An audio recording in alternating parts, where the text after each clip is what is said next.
পৃথিবীর জন্য আশার বাতিঘর হিসেবে দাঁড়াতে চায় বাংলাদেশ। কাতারের দোহায় আর্থ নার শীর্ষ সম্মেলনে এ প্রত্যাশার কথা জানিয়েছেন প্রধান উপদেষ্টা ডক্টর ইউনূস।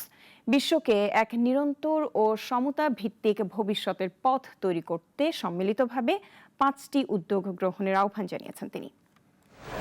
আমাদের উত্তরাধিকার গড়ে তোলা স্থায়িত্ব, উদ্ভাবন ও ঐতিহ্যবাহী জ্ঞান প্রতিপাদ্য নিয়ে কাতারের দোহায় 2 দিন ব্যাপী শুরু হয়েছে আর্থনা শীর্ষ সম্মেলন। সকালে উদ্বোধনী অনুষ্ঠানে বক্তব্য দেন অন্তর্বর্তীকালীন সরকারের প্রধান উপদেষ্টা ডক্টর মোহাম্মদ ইউনূস। বিশ্ববাসীর উদ্দেশ্যে বলেন, বাংলাদেশ এখন এমন এক অবস্থায় দাঁড়িয়ে যেখানে একটি নতুন সামাজিক চুক্তি করার সুযোগ এসেছে। কিভাবে মাইক্রো ক্রেডিট এবং সোশ্যাল বিজনেস কিভাবে মানুষের জীবনকে ট্রান্সফর্ম করে, সেটা বাংলাদেশেই হোক আমেরিকাই হোক, এই পুরো বিষয়টা উনি তুলে ধরেছেন।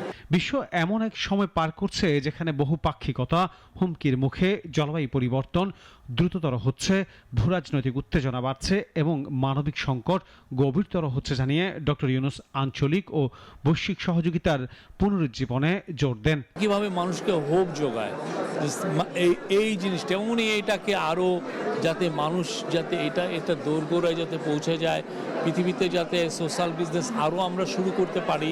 সোশ্যাল বিজনেসের মূল যে কনসেপ্ট, যে স্পেসিফিক একটা ইস্যু ধরে, একটা প্রবলেম ধরে, প্রবলেমকে সলভ করার জন্য একটা সোশ্যাল বিজনেস করে, এগুলো নিয়ে উনি 20 মিনিটের একটা, আমি বলি যে চমৎকার একটা ভাষণ দিয়েছেন। সামাজিক ব্যবসা, আর্থিক অন্তর্ভুক্তি এবং মাইক্রোফাইন্যান্সের মাধ্যমে প্রান্তিক জনগোষ্ঠীর জন্য টেকসই উন্নয়ন ও অর্থনৈতিক সুযোগ তৈরির আহ্বান জানান ডক্টর মোহাম্মদ ইউনূস। আনোয়ার হোসেন, নাগরিক, ঢাকা।